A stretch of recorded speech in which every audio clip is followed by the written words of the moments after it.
اس کے علاوہ دیکھتے ہیں اب کہ نفاس کیا ہے. نفاس اردو زبان میں جو ہم عام طور پر کہتے ہیں بچہ پیدا ہونے کے بعد، بچہ یا بچی جب عورت کسی کو جنم دیتی ہے اس کے بعد جو خون بہتا ہے اس کو نفاس کہا جاتا ہے. زچگی کے بعد والے خون کو کیا کہا جاتا ہے؟ نفاس کہا جاتا ہے. انگریزی میں اس کو عام طور پر پوسٹ پارٹم بلیڈنگ کہتے ہیں.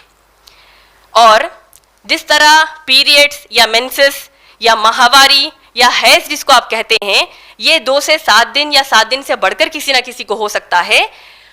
نفاس کے لیے کہا جاتا ہے سائنٹیفکلی کہ اس کی میکزیمم ٹائم پیریڈ 40 دن ہے.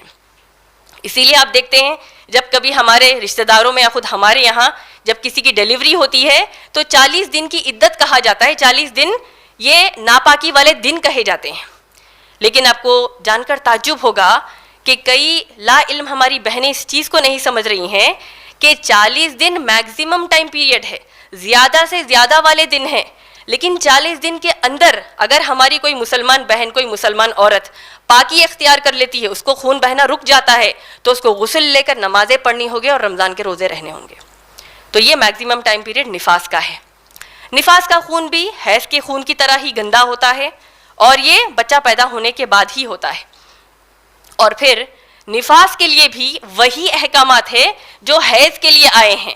یعنی کون سے کام حیض میں نہیں کرنے چاہیے، نفاس کی حالت میں بھی وہ کام نہیں کرنے چاہیے. یعنی نمازیں نہیں پڑھ سکتے، روزے نہیں رہ سکتے، طواف کعبہ نہیں کر سکتے، قرآن کی تلاوت نہیں کر سکتے، شوہر سے ہم بستری نہیں کر سکتے. تو یہ کیا ہو گیا؟ حیض اور نفاس.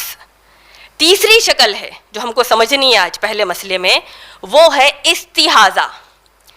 استحاضہ کہتے ہیں ایکسیسو بلیڈنگ کو یا irregular بلیڈنگ کو.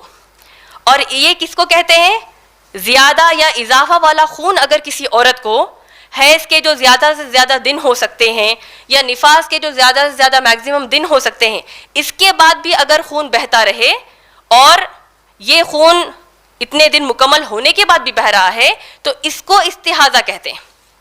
اور خاص بات یہ ہے کہ استحاضہ کا خون گندا نہیں ہوتا، یعنی حیض یا نفاس کی طرح بدبودار، چگٹ یا گہرے لال رنگ کا نہیں ہوتا، بلکہ عام رگ کے خون کی طرح ہوتا ہے. تو یہ ایک چیز سمجھنا چاہیے. اس کا مطلب یہ ہوا کہ قرآن اور حدیث کی روشنی میں استحاضہ کی حالت میں اگر کوئی مسلمان ہماری بہن ہے، کوئی مسلمان عورت ہے، تو اس کو نمازوں اور روزوں کی کوئی چھوٹ نہیں ہے. استحاضہ کی حالت میں اس کو فرض نمازیں بھی پڑھنی ہے، رمضان کے روزے بھی رکھنا ہے، قرآن کی تلاوت سے کوئی ممانعت نہیں، یہاں تک کہ وہ شوہر سے ہم بستری بھی کر سکتی ہے.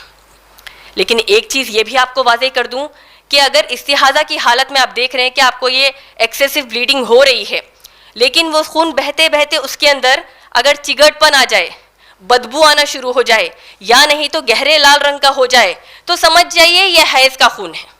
تو پھر اب آپ نمازیں اس وقت نہیں پڑھ سکتے.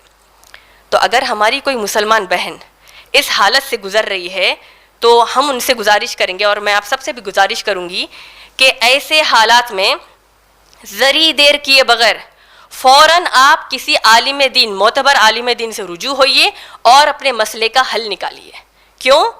کیونکہ آپ سوچئے اگر خون استحاضہ کا ہے اور آپ نے اس کو حیض یا نفاس کا سمجھا اور آپ نے نمازیں چھوڑ دی تو پھر جہنم کا عذاب ہے. اور اگر خون استحاضہ کا نہیں ہے، حیض یا نفاس کا ہے اور آپ وضو بناتی رہیں، نمازیں پڑھتی رہیں، قرآن کی تلاوت کرتی رہیں، شوہر سے ہم بستری کرتی رہیں، تب بھی بہت بڑا گناہ ہے. تو لہٰذا معتبر عالم دین یا معتبر عالمہ سے اس مسئلے پر آپ فوری رجوع ہو جائیے.